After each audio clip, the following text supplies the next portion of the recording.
Hello and welcome back, dear friends, at Lit ECT YouTube channel, your one-stop destination for English learning resources. दोस्तों, आज का हमारा video है एक short story the old man at the bridge, जो लिखी गई है अमेरिकन राइटर अर्नेस्ट हेमिंगवे के द्वारा. It's a wonderful short story about The effects of war on common people. तो स्टार्ट करते हैं आज का वीडियो. सबसे पहले हमेशा की तरह एक brief introduction to the writer Ernest Hemingway. 1899 to 1961. He was an American novelist, short story writer and a journalist. He is celebrated, he is famous, बहुत ज्यादा प्रसिद्ध है वो अपने कंसाइज का मतलब होता है बहुत ही सटीक, बिल्कुल जिसको हम बोलते हैं गागर में सागर, powerful prose and profound influence. बहुत गहरा उनका जो प्रभाव पड़ा मॉडर्न लिटरेचर पर, उनकी जो राइटिंग टेक्निक थी, it influenced many young writers. Actually Hemingway began his career as a journalist and then he also served as an ambulance driver during World War I. प्रथम विश्व युद्ध के दौरान ये एक एम्बुलेंस ड्राइवर भी थे और इस कारण रेड क्रॉस से जुड़े हुए, इस कारण ही विटनेस्ड, इन्होंने अपनी डायरेक्ट एक्सपीरियंस करा, इन्होंने अनुभव करा था जो वर्ल्ड वार के दौरान जितने भी क्राइसिस हुए, जो सर्कमस्टांसेस थे, उनको ये एक्सपीरियंस इनके लिए बहुत पावरफुल इंस्पिरेशन रहा. हम कह सकते हैं इसने शेप करा उनकी जो नॉवेल्स के अंदर, स्टोरीज के अंदर वार, ह्यूमन लॉस और उन सब के बावजूद ह्यूमन रेजिलियंस का मतलब एडवर्स सर्कमस्टांसेस में, प्रतिकूल परिस्थितियों के बावजूद टिके रहने की जो क्षमता होती है मनुष्य में, दीज ऑल एलिमेंट्स, ये सारी चीजें इनकी शॉर्ट स्टोरीज में पाई जाती हैं, नॉवेल्स में पाई जाती हैं. देखिए, he was not just like a common writer, he loved adventures, so he spent lot of time travelling. उन्होंने पेरिस, स्पेन, क्यूबा, उस समय जब इन जगहों के ऊपर किसी ना किसी तरह का कॉन्फ्लिक्ट, संघर्ष चल रहा था, तब as a journalist, as a participant इन्होंने वहां एक्चुअली में पार्टिसिपेट करा. Then he loved fishing, hunting, bull fighting, जो स्पेन का एक बहुत पॉपुलर गेम है, उसको भी एंजॉय करते थे. और ये सारे जो इनके पर्सनल एक्सपीरियंसेस थे, इन्होंने इन सारे एक्सपीरियंस ने इनकी राइटिंग को बहुत ज्यादा इंस्पायर करा है. अगर हम इनके फेमस वर्क्स की बात करें, द सन आल्सो राइजेस 1926 में, और इनका क्लासिकल वार बेस्ड रोमांस नॉवल जो है अ फेयरवेल टू आर्म्स, और एक और इनका शॉर्ट नॉवल या नोवेला जिसे हम बोलते हैं the old man and the sea, which is again about hope, about struggle and human resilience. ये सारे इनके बहुत क्लासिकल वर्क्स हैं.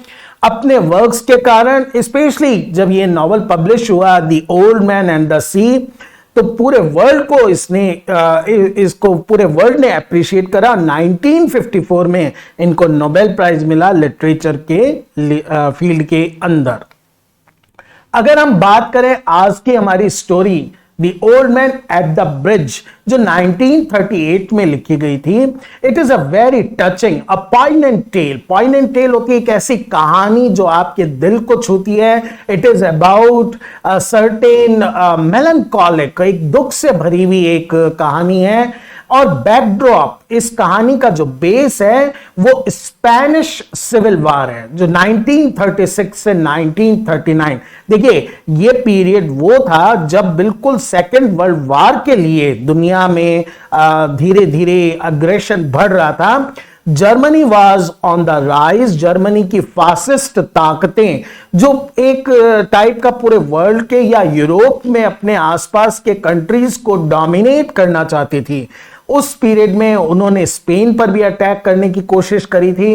और Hemingway was there as a journalist. तो उनकी आंखों देखी जो अनुभव थे, उन्होंने इस स्टोरी का बेस बनाया है. और बड़ी इंटरेस्टिंग बात यह है, ये जो स्टोरी थी, it was originally published as a news report. वहां के एक फेमस न्यूज़पेपर में अमेरिका के लिए काम करते हुए हेमिंग्वे ने एक रिपोर्ट के रूप में प्रेजेंट करी थी। बाद में 1938 के अंदर हेमिंग्वे का जो शॉर्ट स्टोरी कलेक्शन था the fifth column and the 49 stories, उसके अंदर ये पब्लिश हुई थी। जैसा मैंने आपको बताया, जब ये स्टोरी लिखी गई थी, Hemingway worked as a war correspondent journalist, एक संवाददाता के रूप में काम कर रहे थे स्पेन के अंदर ही, और उस सिविल वार को कवर कर रहे थे। और उनका जो फर्स्ट हैंड ऑब्जर्वेशन है, उन्होंने जो नोटिस करा, specially the adverse effect of the war, युद्ध का जो बड़ा ही नेगेटिव प्रभाव पड़ता है कॉमन पीपल पर, सिटीजन्स के ऊपर, वो जो उनका एक्सपीरियंस था उसको उन्होंने इस शॉर्ट स्टोरी के रूप में प्रेजेंट किया है। चलिए बात करते हैं अब स्टोरी की। तो सबसे पहले जो स्टोरी सेट है, बहुत ही मिनिमल सेटिंग है, बहुत छोटा सा सेटअप है। एक पॉन्टून ब्रिज एक टेम्परेरी ब्रिज होता है जो युद्ध के समय या किसी क्राइसिस के समय ट्रांसफर के लिए, लोगों के आने जाने के लिए बनाया जाता है। लॉग्स से, लकड़ी के लट्ठों से इसको बनाया जाता है। स्पेन के पास एक फेमस रिवर है, एब्रो रिवर, स्पेन के अंदर है। उस रिवर के ऊपर ये पॉन्टून ब्रिज बनाया गया है, और जो लोकल पीपल हैं, दे आर फ्लीइंग, वो भाग रहे हैं, इवैक्यूएट कर रहे हैं अपने घरों को, बिकॉज अलार्म है कि फासिस्ट फोर्सेस, जर्मनी से निकली हुई ये जो फोर्सेस हैं, ये आ रही हैं and they can attack any time, ये कभी भी अटैक कर सकती हैं। तो इस डर से, इस वार्निंग के कारण लोग अपने घरों को छोड़ छोड़कर निकल रहे हैं। एंड एन ओल्ड मैन, जो इस कहानी के प्रोटैगनिस्ट हैं, हु इज क्वाइट एज्ड, 76 उनकी एज दी गई है। डस्टी क्लोथ्स, क्योंकि लगातार पैदल चल रहे हैं तो कपड़ों के ऊपर मिट्टी है। स्टील रिम्ड स्पेक्टिकल्स, एक उन्होंने चश्मा पहन रखा है जिसके रिम स्टील की है, और वो चलने की बजाय रोड साइड पॉन्टून ब्रिज के बिल्कुल पास, टायर्ड, एग्जॉस्टेड, बिल्कुल थके हुए बैठे हुए हैं। Not able to move because he is old, he has been walking, लगातार चलने की वजह से थक गए हैं, वो वहां बैठ गए हैं। जबकि इस दौरान कार्स, जो गाड़ियां हैं, ट्रक्स, जो लोगों को, सामान को यहां से वहां लेकर जा रहे हैं, रिफ्यूजीज जो एक शहर से दूसरे शहर अपनी जान बचाने के लिए जा रहे हैं, वो सब ब्रिज को क्रॉस कर रहे हैं, और दिस ओल्ड मैन वो वहां पर बैठा हुआ है। तो title the old man at the bridge, ये इस सेटिंग से आता है।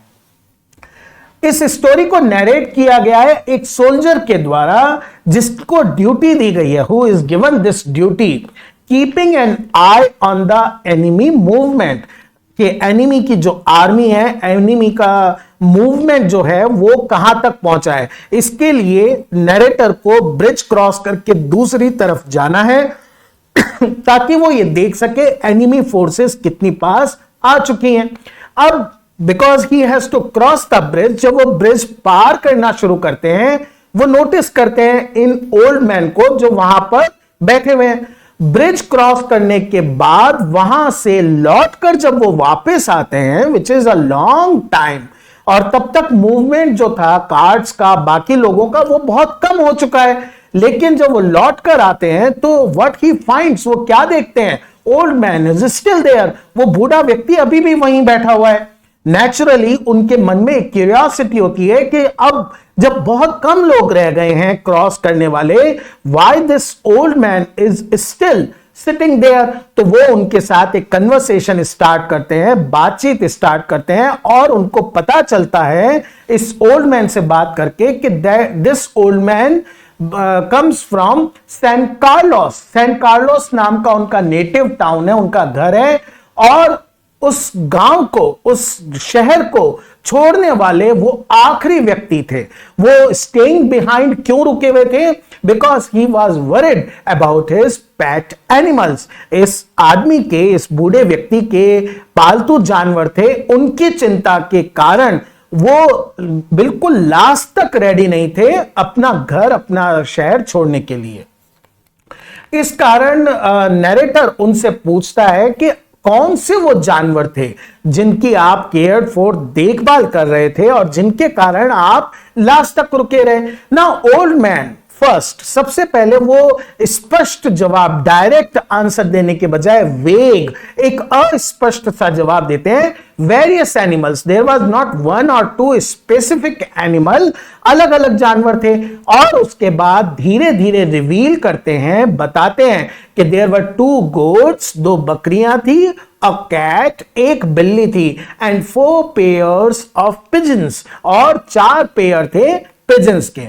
नाउ ओल्ड मैन एक्सप्लेन्स, और खुद ही आगे बताते हैं कि I was not ready to leave, ना मेरा मन था ना मेरी इच्छा थी वहां से जाने की, लेकिन मुझे वहां से जबरदस्ती जाना पड़ा क्योंकि कैप्टन जो उस जगह के थे वो आए और उन्होंने कहा there is a fear of strike, surgical fire हो सकती है, आर्टिलरी फायर हो सकती है, दुश्मन का एयरक्राफ्ट यहां पर बम गिरा सकता है, so all people have to move out, सभी को यहां से बाहर निकलना पड़ेगा।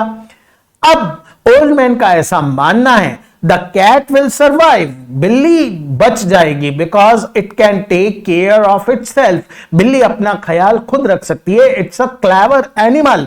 लेकिन व्हाट अबाउट द अदर्स, जो गोट्स हैं, जो पिजन्स हैं, जो थोड़े से इनोसेंट हैं, जो वल्नरेबल हैं, जिनको आसानी से चोट पहुंचाई जा सकती है, वो क्या करेंगे इस सिचुएशन के अंदर?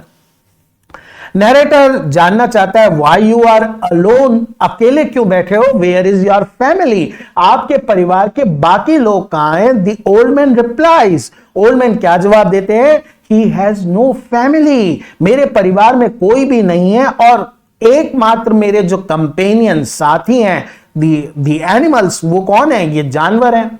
तो नैरेटर नाउ इज इंटरेस्टेड कि ये जो कॉन्फ्लिक्ट है, ये जो संघर्ष हो रहा है, it is because of difference in political ideology, राजनीतिक विचारधाराओं में टकराव के कारण हो रहा है। तो आप किस पॉलिटिकल साइड को सपोर्ट करते हो, आप किसको फेवर करते हो? Now it is a very important part, क्योंकि ओल्ड मैन का जो रिप्लाई है वो शो करता है, वो कहता है आई एम विदाउट पॉलिटिक्स, मतलब मैं किसी एक साइड का नहीं हूं, I do not take sides, मैं पॉलिटिकली न्यूट्रल हूं, आई हैव नो इंटरेस्ट, मेरा कोई इंटरेस्ट नहीं है कि ये पार्टी पावर में रहे या वो रहे। This shows the we can say the suffering of common people who have no interest in the political parties. उनका वार से, उस वार के रीजन से कोई लेना देना नहीं है, टोटली डिटैच है। He also mentions that he has walked 12 kilometers. इस एज में 12 किलोमीटर वो पैदल चल चुके हैं। Now he is too exhausted. वो इतना थक चुके हैं, he can't continue, वो और ज्यादा अपनी जर्नी जारी नहीं कर सकते। Now the narrator is worried, उनको डर है, इस तरह से ओपन बैठे हुए हैं यहां पर और कभी भी एनिमी प्लेन्स आ सकते हैं, तो वो एडवाइस करते हैं ओल्ड मैन को to move toward some safer place, किसी ऐसे शहर में जहां एनिमी अटैक की पॉसिबिलिटी कम है, जैसे टॉर्टोसा या बार्सिलोना जो स्पेन के टाउन्स हैं। वो कहते हैं ये जो ट्रक जा रहे हैं इनमें से किसी से भी आप लिफ्ट ले लो और वहां चले जाओ। The old man hesitates. Old man को अभी भी थोड़ी सी हेजिटेशन है, हिचकिचाहट है। वो कहता है कि why and how? Because I do not know anyone in these cities. मैं केवल अपने शहर सैन कार्लोस को जानता हूं, इन शहर में चला भी गया, There is no one I know, मैं किसी को जानता नहीं हूं। लेकिन जो चीज यहां पर हमें टच करती है कि ओल्ड मैन के मन में अभी भी बार बार एक ही चीज रिकर हो रही है, आ रही है, that is his concern, his worry, उनकी जो चिंता है अपने एनिमल्स को लेकर, पर्टिकुलरली द गोट्स। उनका ऐसा मानना है कि बकरियां, जो गोट्स हैं, they are quite innocent and vulnerable, और उनका अटैचमेंट इस बात को शो करता है कि he care, really cared for these goats, क्योंकि उनको लगता है उनको कौन बचाएगा। नाउ द नैरेटर सेज कि देखिए बिल्ली आपकी बची जाएगी, बिल्ली is very clever and resourceful, और शायद पिजन्स भी उड़ जाएं अगर कोई उनके केज को, उनके पिंजरे को अनलॉक कर दें तो नेचुरली वो भी उड़ जाएंगे। तो the old man says yes this is true, मैं उन दोनों के लिए थोड़ा कम वरीड हूं, लेकिन सेफ्टी ऑफ द गोट्स, वो कहता है okay you can talk about cat, you can talk about pigeons, but it is better, ज्यादा बेहतर होगा, let's not talk about the fate of goats, उनका फेट क्या होगा, मैं जानता हूं उनका बचना बहुत मुश्किल है।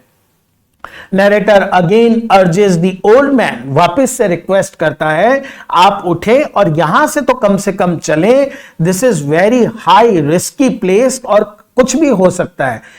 Narrator the old man tries to stand up, लेकिन खड़े होते ही बिकॉज ऑफ टायर्डनेस वो वापस कोलैप्स कर जाते हैं डस्ट के अंदर, क्योंकि ना केवल फिजिकली बल्कि मेंटली भी वो टोटली ब्रोकन है। ओल्ड मैन की जो उनका पेन है, जो उनके अंदर का फ्रस्ट्रेशन है, वो इस लाइन से समझा जाता है, I was only taking care of animals, मैं तो केवल अपने जानवरों की देखभाल कर रहा था। He is very feeling despair, वो निराश क्यों महसूस कर रहे हैं, what I have to do with this war और पॉलिटिकल साइड, मेरा क्या रोल है, मैं किसी का क्या बिगाड़ रहा था। नरेटर को समझ आ जाता है nothing he can do for this old man, वो उनको नहीं समझा सकता कि your own life is in danger, वो खतरे में है। अब एक बड़ा इंटरेस्टिंग यहां पर आयरनी आती है कि this event is happening on a Sunday, और कोई कॉमन संडे नहीं, इट इज ईस्टर संडे। देखिए ईस्टर संडे क्रिश्चियनिटी के अंदर एक बहुत ही इंपॉर्टेंट सिग्निफिकेंट हॉलिडे है, क्योंकि ये दिन माना जाता है वो दिन जब जीसस क्राइस्ट अपनी कब्र से वापस बाहर आ गए थे 3 दिन बाद, उसको सेलिब्रेट करने के लिए ईस्टर को मनाया जाता है। So basically what does Easter represent, जैसे दिवाली का दिन हम मनाते हैं कि राम अपना वनवास खत्म करके अयोध्या लौटे थे, so it is a festival of happiness, ठीक इसी तरह से Easter is festival of hope, कि दुनिया में उम्मीद बाकी है। लेकिन फॉर दिस ओल्ड मैन, इस बूढ़े व्यक्ति के लिए ईस्टर संडे को भी कोई होप नहीं है, there is only threat of war, suffering और ओल्ड मैन का फेट।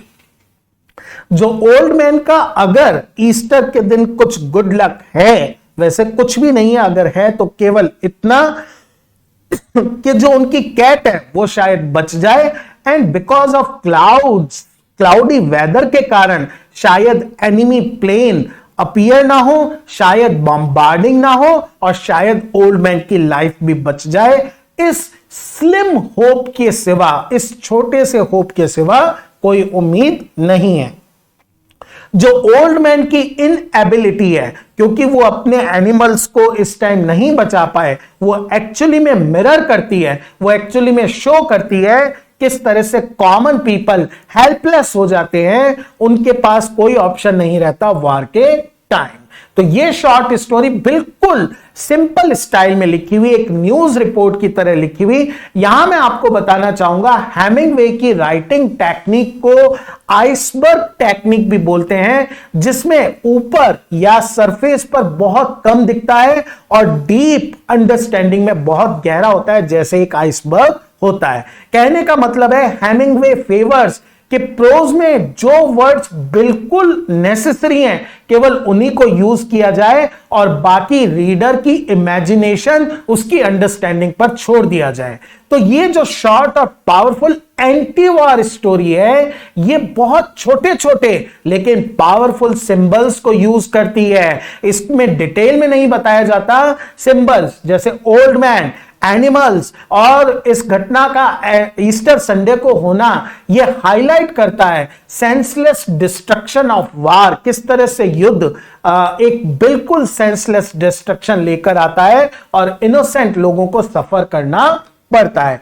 जो स्टोरी का सेंट्रल मैसेज है वो सिंपल है, वार is cruel, specially ordinary people का, जिनका इस वार से कोई लेना देना नहीं है, जिनका ना कोई फायदा है, केवल और केवल नुकसान है। इस स्टोरी में जो मेंशन की गई है कैट, गोट्स, पिजन्स, वो हमारी ह्यूमैनिटी के ही अलग अलग एस्पेक्ट्स को बताते हैं। कैट रिप्रेजेंट करती है उन लोगों को जो अवसर पाकर किसी आपदा से बच जाते हैं बिकॉज दे हैव रिसोर्सेज, जबकि गोट रिप्रेजेंट करती है उन इनोसेंट लोगों को, उन मेजॉरिटी के लोगों को जो डिपेंड करते हैं गवर्नमेंट पर या दूसरों पर अपनी जान की रक्षा के लिए। और पिजन्स कुछ हद तक उस छोटी सी उम्मीद को रिप्रेजेंट करते हैं जो किसी तरह से बच सकते हैं किसी क्राइसिस से। एक और इंपॉर्टेंट बात कि स्टोरी ईस्टर संडे को हैपन होती है, वो क्रिश्चियन हॉलिडे जो कमिंग बैक ऑफ क्राइस्ट को बताता है फ्रॉम द डेड। लेकिन आयरनी ये है, ओल्ड मैन के लिए कोई कमिंग बैक नहीं है, उनके लिए बहुत ही ब्लीक, बहुत ही दुर्भाग्य से भरा हुआ यह दिन हो सकता है जब स्वयं उनकी जान, उनकी जिंदगी और उनके एनिमल्स की जिंदगी बहुत ज्यादा खतरे में है। तो दोस्तों ये था छोटा सा ये स्टोरी और उससे रिलेटेड ये video. I hope you like it, you understand the fine points of the story. Keep watching, keep supporting till the next video. Thank you friend.